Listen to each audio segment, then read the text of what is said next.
Okay. Well, good morning or afternoon. Welcome to the Department of Communication and Information Technology's monthly cybersecurity training session. I am Teresa Duhart, General Secretary and Chief Information Officer of the General Department of Communication and Information Technology, better known as CIT. Today's session is an interesting one. Slipping into your DMs, the rise of spam over instant messaging scams. During this session, you will learn how to recognize spam over instant messaging, identify social media scams, and protect yourself from malicious messages in direct messaging apps. The instructor for this 45-minute session is very familiar to us. She is Reverend Tanesha Hollingshed, a cybersecurity instructor who has worked as a high school career and technical education teacher in the public school system for a long time. Reverend Hollingshed currently teaches for Keller ISD. She often speaks about cybersecurity awareness and has been an invited speaker for several nonprofits, conferences, churches, colleges, and university. Reverend Hollingshed is a member of the 8th Episcopal District under the leadership of Senior Bishop Lawrence Reddick, and she's currently a PhD student at the University of North Texas. Reverend Hollingshed is an ordained deacon and serves on the digital media and technology ministry team at Morning Chapel CME Church. She and her husband, Pastor Kenneth L. Hollingshed, have two adult sons, Kaylin and Kingston. Now, without further ado, is Reverend Tanesha Hollingshed. If you have questions, please place them in the chat or QA section, um, and in Zoom in the comments section if you are, again, viewing by Facebook. And now, Reverend Hollingshed, let's show her some virtual love. Reverend Hollingshed. Well, good afternoon and good morning to some of you. I see many of you in the Zoom room, and I just want to greet you in the name of Jesus. I'm so excited to talk about this very, very important topic. Those folks that slip into your DMs, and it's the rise of spam over our instant message. I know I'm not the only one who has received one of those messages off in my DM that says, "Hello, beautiful. Hello, how are you?" Or did you want to try something out? We've all experienced those. That is a part of a major scam. So I want to share this information with you. This is a part of phishing. So let me take a moment to share. I do bring you greetings from Senior Bishop Lawrence Reddick here in the 8th Episcopal District, and my husband, Reverend Kenneth L. Hollingshed, the pastor of Morning Chapel CME, the Rock Church in Fort Worth, Texas. And I'm just delighted to see each and every one of you. Some of you are here faithfully each month. And so I am excited and overwhelmed to see how many people are really taking this serious, the cybersecurity. And as we all know that there are so many different attacks going on. I want to start out by just again mentioning the learning objectives today. Hopefully that you will be able to recognize SPIM, which stands for spam over instant messaging, be able to identify those social media scams and protect yourself and your family and your church from the malicious messages that come in our direct message apps. Now, I've talked about phishing before. The spam is a part of the phishing family. And I want you to think about it in terms of actually phishing. I don't know if we have any fishers in the house, in the Zoom room, but I grew up fishing. And that's literally what it is. It is putting bait on a hook, throwing it out there, and hoping to catch bait, We are the bait, unfortunately, human beings. And just a recap of some of the other phishing scams that I have talked about in the past. First of all, it's an attempt to gain personal and financial information from an individual, usually by posing as a legitimate entity. The first two phishing scams are vishing and smishing. Basically, that is like taking a wide net, and if you know about fishing, and throwing it out there in that lake, and whatever fish you capture, you're just happy to get that fish. So when there's a vishing, which is a voice scam, they can disguise themselves as people that you may know.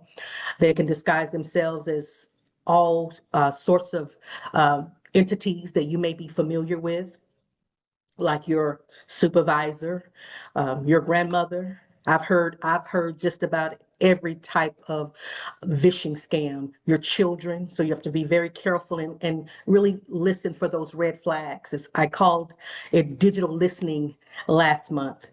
And then smishing is the same thing. It's throwing out that wide net. And whoever falls for the okie doke, then great. I have personal and financial information for whoever takes the bait.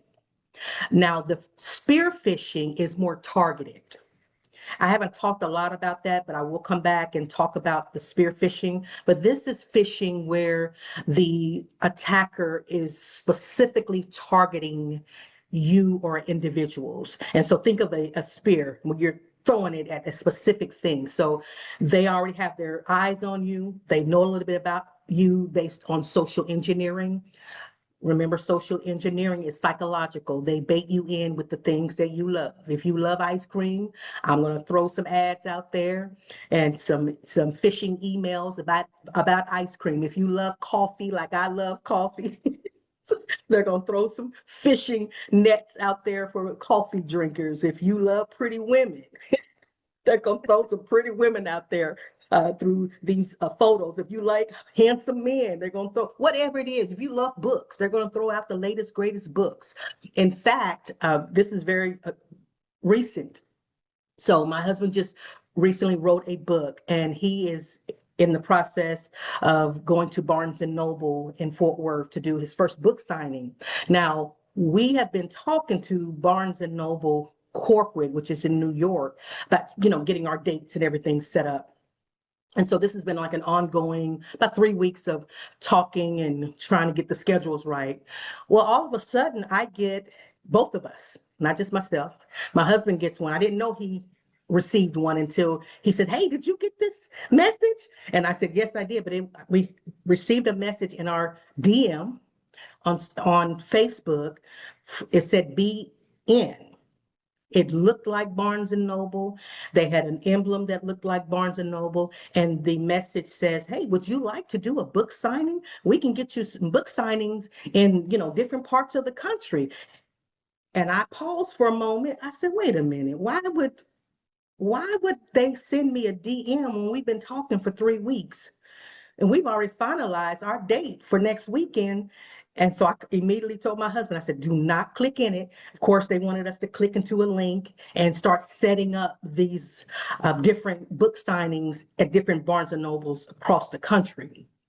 That's how they get you, based on something that you're already familiar with, something that you might be doing. They knew he had just written a book, probably through social engineering. So that's your spear phishing type of scam. And then your whaling, if you think about a big old whale, we're not trying to get the little fish. When you throw out that net, you get the little fish. But when they want to target a big fish, we're talking CEOs. That would be Senior Bishop Lawrence Reddick, or some of the other bishops in our church. Or if you're working for a corporation, the CEO of the corporation. If you're working for a school district, maybe the principal or the superintendent. So or even the pastor of a church. They want to get the big fish, because the big fish is tied to so many other resources that's tied to money. Because at the end of the day, it's about financial gain. So that's whaling, and I'll talk a little bit more about whaling later. Farming is when the hacker or the attacker tries to redirect you. So you think you're going into one website. It looks like Barnes and Noble.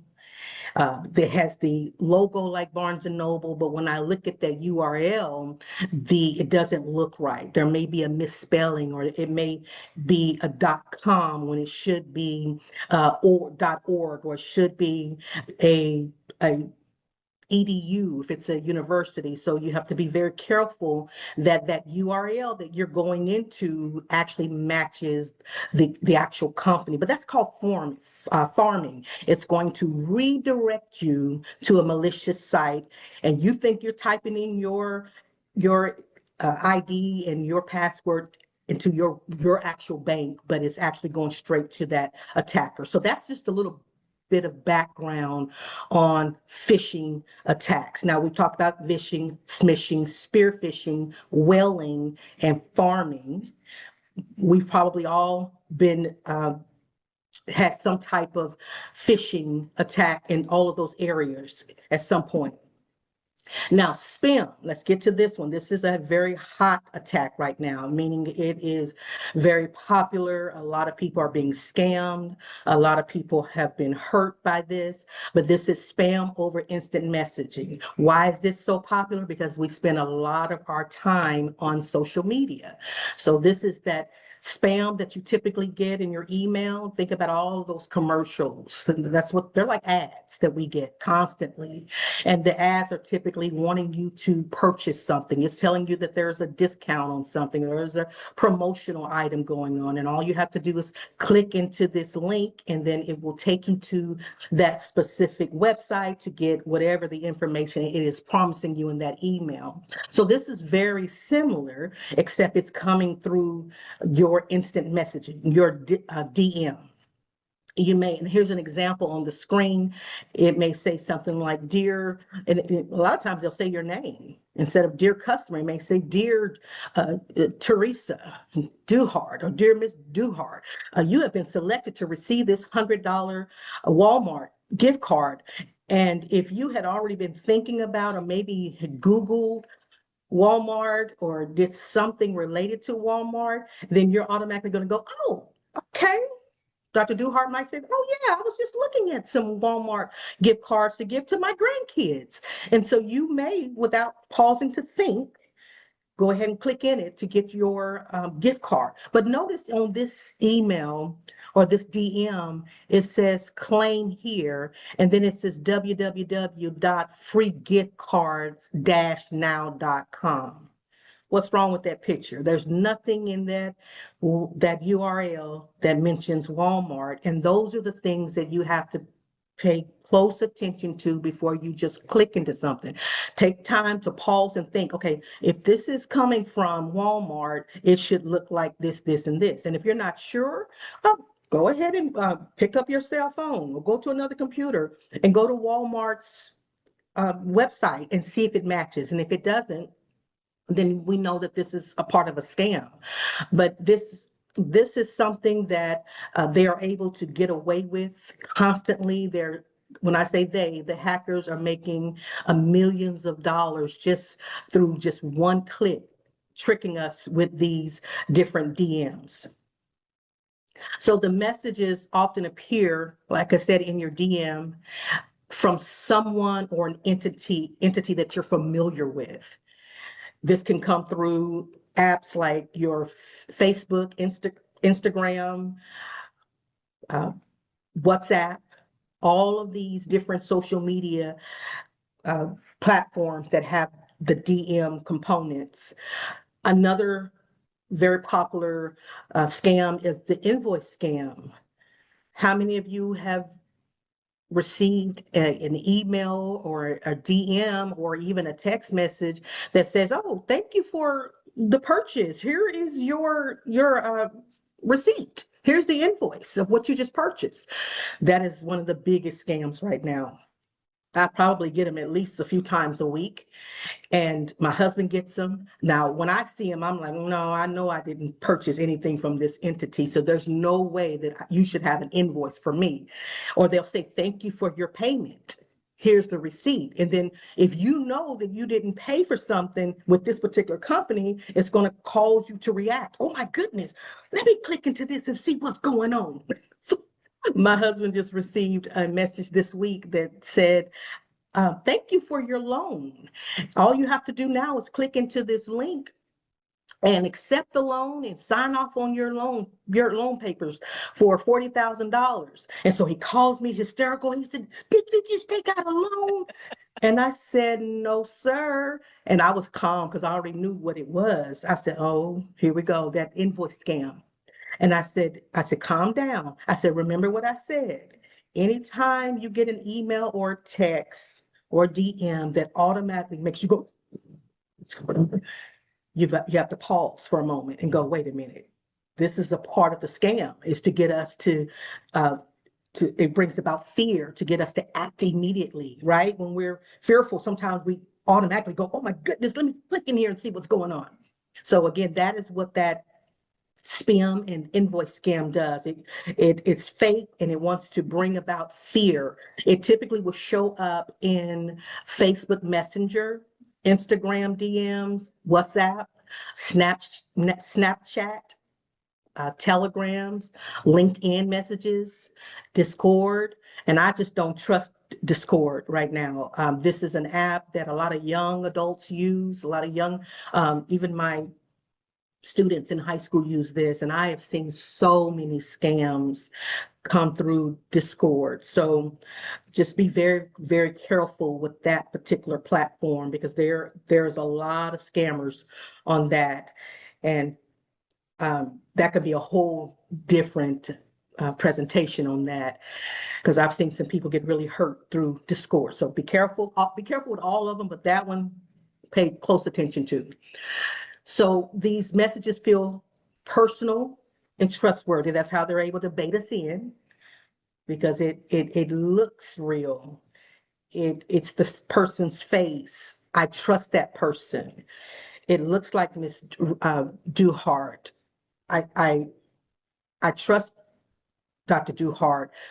So when it comes at me, I'm going to be like, yes, we talk all the time. That's who I work with. So just make sure it is who they say they are. And how do you know? Because because we have a relationship, there's just some language I know that I'm familiar with, and so does she.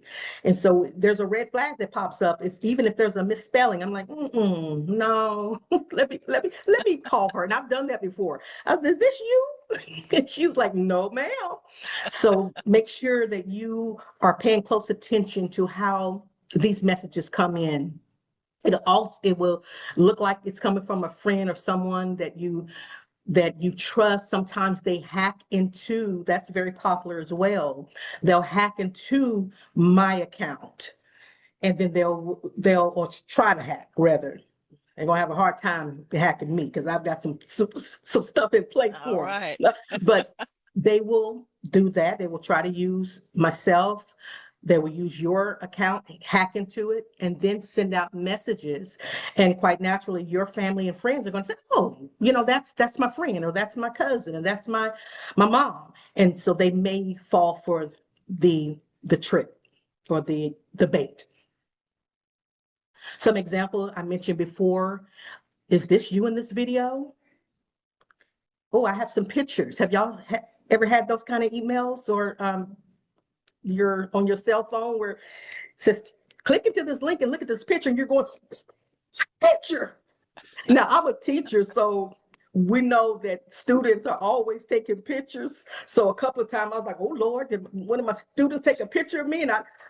But pause and say, okay, if this is causing this type of reaction, let me just pause and think and delete. Pause, think, and delete. Because I didn't take pictures with you. And I don't know this number that is asking me about this video or these photos. It'll tell you you won something, or you have a gift card that's waiting for you. Can you help me? And if this is coming from someone we think we know, we're going to pause and go, oh my goodness, my friend needs help. Or it might say something like, do you want to turn your $200, $100 into 2,000 or 10,000. Be careful, because if it sounds too easy, it's probably a fraud. It's fake. Why they are getting away with this is because they exploit on our trust and curiosity. We live on social media. We want to trust people, especially in the church, right? We want to believe that everyone's good, but we know that that's not true. So a lot of times they target us in the church, believers, because we want to give, we want to do the right thing. We want to do outreach. We want to support that mother who needs food for her children, that person who's sick, who may need medication. And they know this, so they prey on our vulnerability and our spirituality. So these messages can come from hacked accounts. They can create that urgency, as I keep mentioning. And sorry for the background, we're in church in another room, but they have this way of making us want to act quick. So if you feel urgent or an urgency in doing something after reading a text message or DM, it's time to pause, because they're manipulating us. That's a part of the psychology to bring about urgency and fear. Some red flags to look for: suspicious links. If they're trying to get you to click into a link, please click here and enter your ID and your password. My husband also, since he just published the book, he received a message from a person that says, we want to buy the rights of your book for $300,000. And so he calls me up. He goes, man, I just got another call about the book. And I said, okay, what was this call about? He goes, well, Brian wants to buy the rights to the book and pay me $300,000. And I said, I bet he wants your ID and your bank account information so he can deposit it in there, right? He goes, well, you're absolutely right. He said, all I have to do is send them my bank account information, and then they're going to direct deposit that money right into I said, that's how they get you, those urgent requests. And he said the person just kept emailing him afterwards. So somehow he's gotten his telephone number, his email, and now he's sending the request. All you have to do is click in here, fill out the information, read the contract, put in your bank account information, and we're going to deposit that money right into your bank account. That's a no-no. And so sometimes you have to tap your own hand and say, no, I'm not going to click into this link. It's always a request for money or some type of verification code. It's all psychological and things that we're familiar with. And if it looks out of character, this just doesn't look like something that my sister or my brother Robert Stewart would send me. So let me give Brother Stewart a call, because I get messages from him, but it normally doesn't look like this. So let me make that quick call or quick text to just ask him if this is really him who sent me this request. How do you protect yourself? I'm glad you asked. First, don't click unless you know for sure that it is the person who has sent you this message. Typically, you're expecting it. Okay. And if it's a suspicious link, take a moment to just call and say, hey, Bishop, did you send me this link? Or hey, Pastor, or hey, friend, did you send me this link? That one little call to verify can really save you a lot of heartache and pain and money. Verify the messages with the sender. Like I said, please, please, please enable your two-factor authentication. Because if they get into your account, it's going to send them a message to verify your identity, my identity, and then you're going to typically have to put in some type of code, or it'll send you a code, and then you have to put that code into whatever platform, your social media account. Always have that activated for your bank account, for your social media accounts. I have it activated even for Netflix. When my son is on, he's at the university. He lives by himself, and I get messages saying, is that you trying to watch Netflix? And I'll call him up and I say, is that you? Oh yeah, mom, I'm trying to do that. I said, okay, I just wanted to make sure. Try to report those spam messages, because if they've done it to you, if they threw out that big old fishing net to try to catch as many people as possible, that means you're not the only one. There's some others who've been impacted. Go ahead and report them so that they can monitor that particular person, that scammer, with that ID. And then block. Don't don't pause to see what it is and try to pick up your phone and no, if it's not familiar and you know that you didn't ask for this information, you know you didn't take these pictures, or you didn't do a video lately, you didn't apply for the loan, block. It's an easy step. Just block them. And you can block on your cell phone and your email. Lastly, what do you do after you've actually failed for the okie doke? We've all done it. We've all done it. What do you do? The first thing you're going to do, say someone tricked you and you realize, oh my goodness, I don't think that this was my spouse. I don't think this was a friend or the entity. Disconnect from the internet immediately. You don't want to give them time to get into your system and bury themselves off. Because what happens is, and I don't want to get too deep because I know it can be real scary if I tell you how it works, but once they get into your system, they can hide into other files and you would never know that the hacker is in your system watching everything that you do. Do not enter any information. So you think you've been hacked, you think you've clicked in the wrong account, you're going to unplug from the internet. You're not going to enter anything from that point. No IDs, no passwords, nothing. Hopefully you have a antivirus or anti-malware on your system. A lot of systems come with it, but like I've mentioned before, you want extra layers of protection. So your system may come with some antiviruses, but you can buy more. It depends on how much money you want to spend to buy the extra layer of protection. But what that does is scans your computer and it'll find it and kill it. Okay, so run that antivirus as soon as you think that you've been hacked. And don't do a quick scan, because it'll ask you, do you just want to do a quick scan or do you want to do a full system scan? Do a full system scan so that it's going to run through all your documents. It's going to run through all files. It's going to run through every single part or component of your computer to make sure that there's not some type of malicious a virus on your system. Okay, once you've done your antivirus or anti-malware run or scan, immediately change your password. And then remember, with the password, try to use a phrase, and do not use passwords with your name, your family name, no part of your name, no part of your birthday, because there are systems, hacking systems, that's the first thing it does.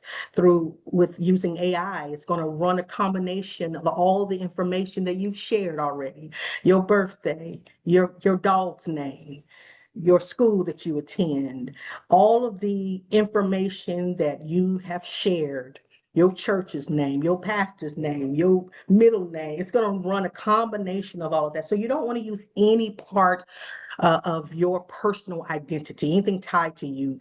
Try to get at least 10 characters and mix it up.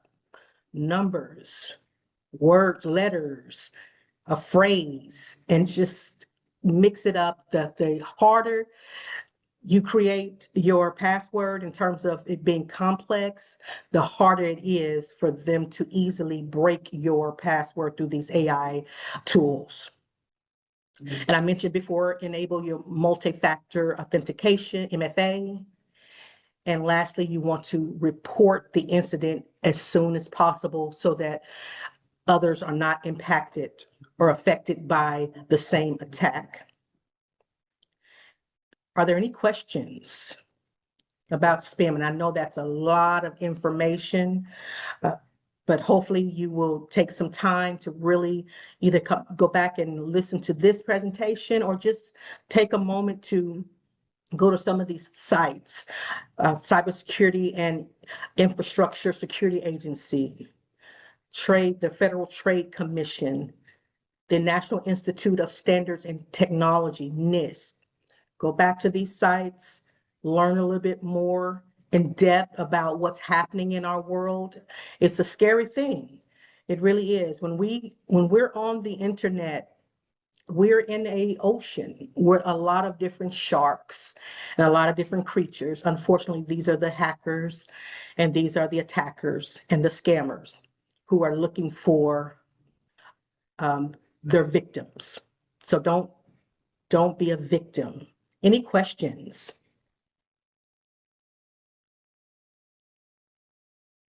I don't see anything in the chat. You have questions, please unmute yourself or place it in the chat. If you're on Facebook, put it in the comment section. Look and see. I see anything. Doria Harvey, thank you for sharing. This is very helpful. God bless you. Great.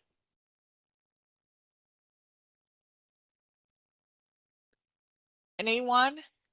Can malicious links be sent through YouTube videos?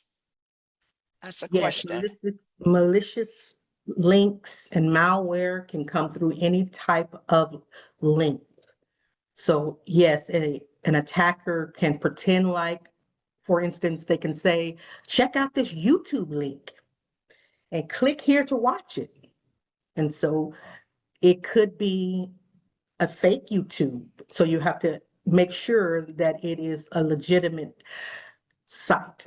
In other words, do you know this person? Is this a trustworthy person? I've talked about the HTTPS,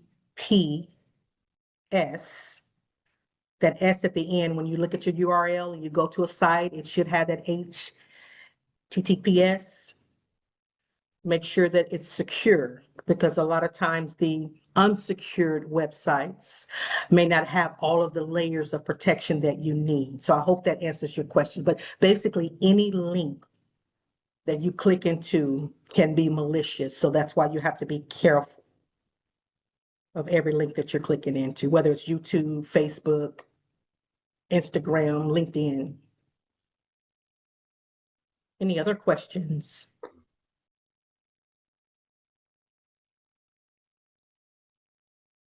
Okay. I see Sister Deborah Willis has her Yes, hand up. yes. I I got hacked, but it wound up being so complicated that the bank or the credit union would not refund the money. Um, my son, who lives in the same county, but he lives quite a bit of ways away from me, Yes, ma'am. he had he did not have access to my banking account, but somehow he got hacked, which in turn came through to my bank account getting hacked. And unfortunately, at the time, I was at an annual conference, and Mm. I went to the ATM to take out money for something that I needed to do. And when I did it, they said I didn't have any money. I knew what I had put in the bank before I left home, and I had traveled quite a distance.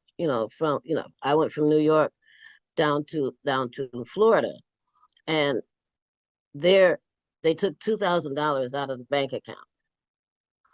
And going through and going back and having the credit union do the step backwards, like they can go back to see who actually did it. It came up with my son's name. So Mhm. naturally, I got upset and I called my son. Why did you go in my bank account? Mom, I didn't touch your bank account. His computer was linked to my computer Mhm. because we would do things together back and forth. because he does productions for, for what, plays and stuff.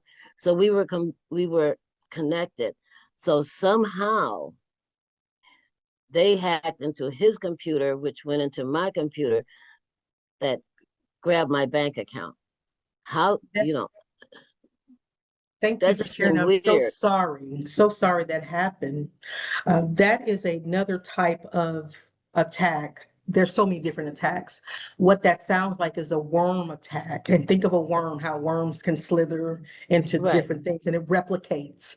And so what happens is once your system has been, depending on the virus, Hmm. once your system has been hacked, any person who is a part of that system, it transfers. So these viruses can transfer to other accounts, any account that you're tied to, because you're going to go into your account, you're going to go into your emails. He may have checked something else. And so it just like a worm, it just slides into whatever is connected to that system. And so that Okay. sounds like that type of virus or And my scam. and my other question is, I've been sort of skeptical about these antiviruses because, what is the better one to really load onto your computer? I know some of them there's a cost for them, and some of them come with the antivirus, but I'm a little skeptical of them because some of them are asking for, additional information, and I'm not quite sure about how to handle that. And do have music in the background, so please excuse the music. But I always tell participants or anyone who's doing research on the different type of antivirus or malware just to do your research because it really depends on what type of coverage you need. So I would do your research, determine what type of protection do you need, kind of like our house. You Hmm. know, we have, some people have surveillance, some people have the ringtones, you have different types of protection. I have a German Shepherd dog as one of my other set of protection. Yeah, I have one of Anything those too. walking, he's like, come on. So Yeah. it really depends. I would do your research and determine what is good for you Okay. and your system based on what you do on a regular basis. Now, if you're doing handling some serious situations or some sensitive information, you want to get an extra level of protection. Okay. Thank you. You're welcome. Any other questions? Oh, can you use a VPN with online banking? Yes, your VPNs, that's basically what a VPN does is encrypt. So if you have VPNs on your system, wherever you're going, whether it's your bank account, emails, it's going to encrypt it so that the hackers cannot see your transaction. So yes, you can use VPNs with online banking if you have that, on your system. And I do recommend VPNs, especially if you travel. All right. Well, thank you, Reverend Hollingshed, for this excellent, informative presentation. And we hope that everyone gained valuable knowledge on slipping into your DMs, the rise of SPIM. It's awesome that you are providing the cybersecurity trainings. I know last month you indicated that you penned a chapter in your husband's new book, and Yes. you want to share a little bit more? Yes. Again, we have been writing for, when I say we, I'm writing on my dissertation, and Pastor was writing on his book. And in the midst of my dissertation, he was like, can you please talk a little bit about technology in the church? And so in chapter 6 of his book, Outreach is the Architecture of Evangelism, which is a very powerful book that covers so much. I do recommend that you get this book, but I specifically talk about some of these different attacks in chapter 6 as it relates to the church. So again, go to Amazon, purchase your book, And if you want to learn a little bit more about technology in our churches and not just about the cybersecurity aspect of it, but just being visible to our community. We're in a digital society and we need people to know that the CME church is here and we're strong.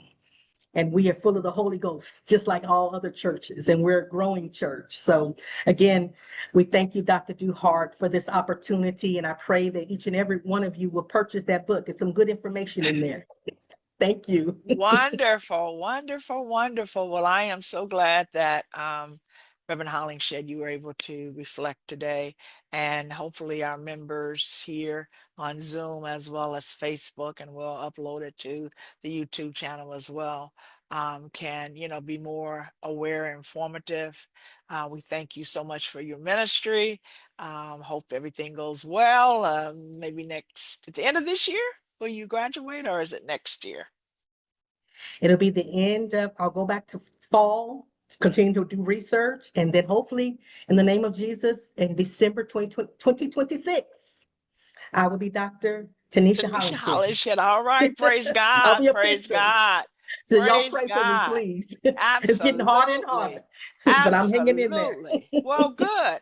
I put in the chat. Let me see if I did it already. Um, let me see. I'm doing it now. There is a link to the evaluation form, and you guys please fill it out. Last month we had about 4, and I'll share that information with you, Reverend Hollingshed. But let's fill out the forms, and let's get your feedback and some other subjects or topics that you would like for Reverend Hollingshed to address, or even CIT if there's other type trainings that you need and all. I want to give you some exciting news. I'm going to share my screen, but we'll have more CIT training sessions in the months ahead.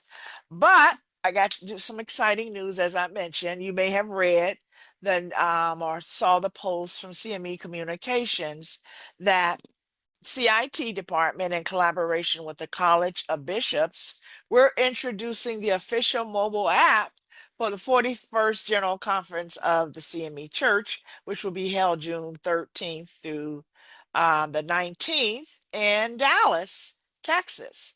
And so I wanted to share my screen here. So let's see here. I can put up the information that you'll need. Let me just share. Trying to do all these monitors here. Here we go. There we go. So this is as we prepare for the 41st General Conference, we want to make sure people are registering, right? In addition, we have this app that you can download that will have all the information about the General Conference. There's the QR code. We've put it on our Facebook page. We've sent out information. We'll text it as well. But this will definitely keep you informed. Also, we'll be having training sessions just to keep you updated on the General Conference, the app, as well as electronic voting at the General Conference.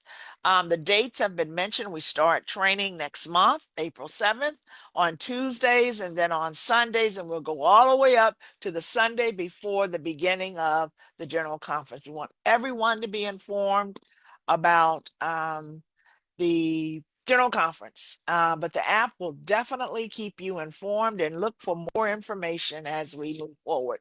Well, thanks again for everyone for joining us. We again thank Reverend Hollingshed for the informative session, and we hope that you will continue to join us in these sessions. Thank you for taking the time out of your busy schedule. And now I'm hoping that you have a great rest of the day, a wonderful week ahead, and have a blessed Sunday. May God bless each of you. Happy Saturday. Have a great day. Bye-bye. Reverend Hollingshed, Yes. I enjoyed you as usual.